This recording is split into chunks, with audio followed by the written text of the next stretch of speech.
Joining us from Westminster now, Barry Gardiner, Labour MP, Shadow Trade Secretary, and we have a headline here, Mr Gardiner, from The Guardian less than a year ago. Staying in customs union after Brexit would be a disaster. So what's changed? Well, I didn't actually put the headline on that article. Nothing's changed. We said very clearly in our manifesto that we recognise the benefits of the customs union as it is under the European Union, and we wanted to retain those. What we've said consistently since then is that we don't want to sweep anything off the table. We're not wedded to the structures, but that we recognise those benefits. And that's what industry is calling for. Business have been saying for many, many months now that they want clarity from this government about how they're going to trade their goods into Europe, how their supply chains are going to operate. Yeah. And what we're doing today is we're giving that clarity that the government has failed to give. So is this staying in a customs union or the current customs union? The customs union is actually a function of the European treaties, right. And therefore when we leave the European Union we actually leave the customs union.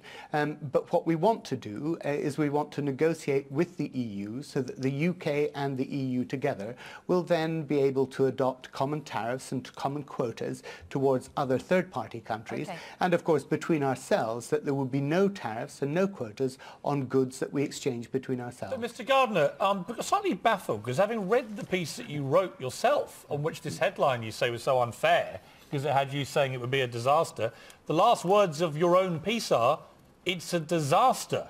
And you're talking about specifically the trouble with the customs union is it gives you an asymmetrical relationship with the third-party countries that the EU doesn't deal with. So the EU could do a deal with another country, let's say America, which we would be bound by in the UK. We'd have to accept the liberalisation of our markets, have to accept their goods coming to our markets on the terms agreed by Europe, which could be prejudicial to us, but wouldn't have the same access into America's markets, and so on and so on. It's a disaster. Yes. I mean, I don't understand which part of that headline was misleading, the one that you said I didn't write the headline. It was a completely accurate headline. Piers, what I was talking about, and actually you will have read, I'm sure, the previous paragraph and the succeeding paragraphs, where I make it very clear that what I'm talking about there is a Turkish-style customs union agreement with the EU customs union. Now, what that is it means that Turkey cannot export its textiles into Mexico, but Mexico can export its cars into Turkey. No, because I get it. You asked the question, so let me answer it. Let me do a no back to you, because you're quoting something. Let me quote your own words again from the article. Yeah. Yes, but you can quote the others as well. As a transitional phrase, a customs union agreement might be thought to have some merit. However, as an endpoint, it is deeply unattractive. It would preclude... hang on, Mr Gardiner. Let me finish quoting your own... you keep on shouting, Piers. I want you to let me finish my question. My ear can only take so much. I want you to let me finish my question. And by the way, since you're one of the great shouters in Parliament history, allow me to have my moment. I've not shouted at you, Piers. Let me just read you again your Give it time, Mr Gardiner. I'm really fascinated by this, about your personal journey here, because you say, as a transitional phase, a customs union agreement might be thought to have some merit. However, as an end point, it is deeply unattractive. It would preclude us from making our own independent trade agreements with our 5 largest export markets outside the EU, the US, China, Japan, Australia and the Gulf states. You couldn't be any clearer there, Mr Gardiner, that you think a customs union would be deeply unattractive. What extraordinary transformation has gone on that allows you to now sit here bold as brass and try and convince us suddenly it's a good idea?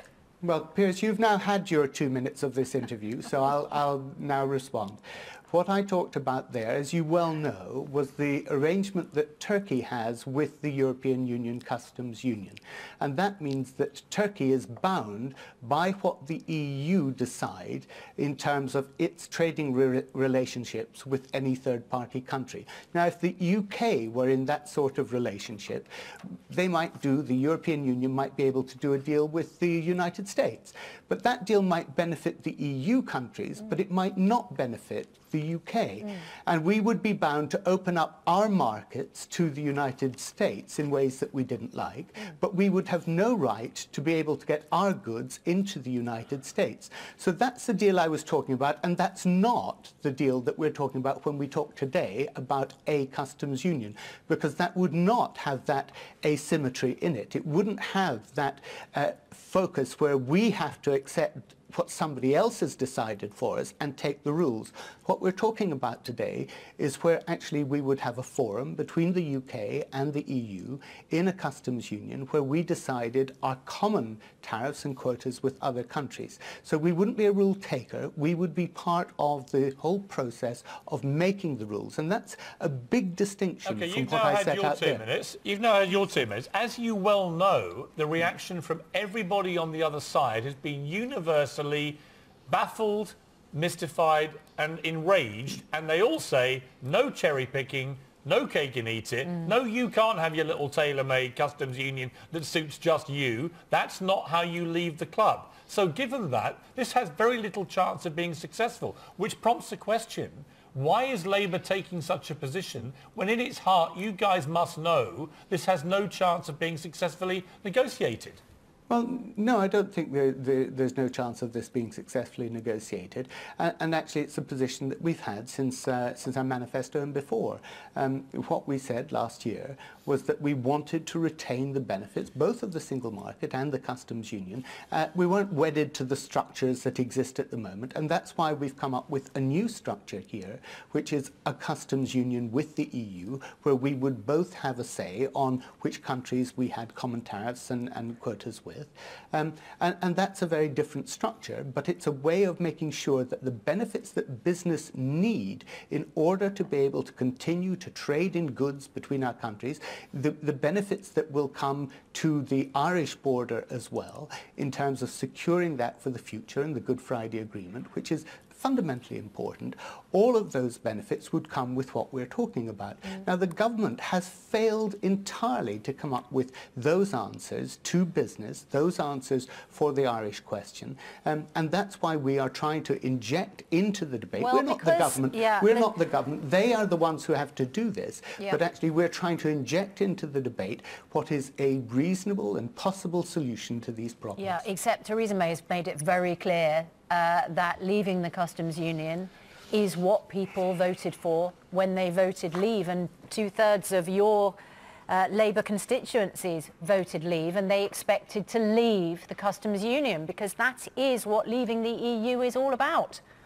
Well, actually, the EU is more than simply a customs union. The EU is also about the single market. It's about the acquis. It's about the four freedoms.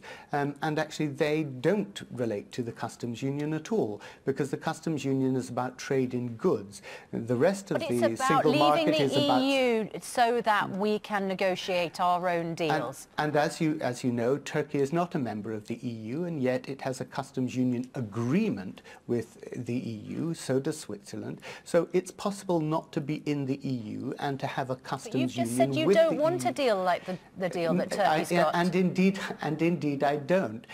Please don't twist what I'm saying. What I'm pointing out to you... We're repeating what you're saying. What I'm pointing out to you is that you don't have to be a member of the European Union in order to be in a customs union or to have a customs union agreement with the European Union. Okay. That's what we're saying. All right. Mr. Gardiner? And actually, it's about making sure that we get the freedom from being out of the EU that people voted for, because we respect the referendum vote and we want to ensure that. Yeah. But actually, we do the very best for jobs, the economy and business in this country Okay. and secure the border in Ireland. Well, people can go and read it was in the Guardian on Monday the 24th of July. I hope they do, Piers. And if they read the whole piece, as I have done several times, they might be slightly baffled by the way you managed to make this all about Turkey suddenly, but I'm sure you're right.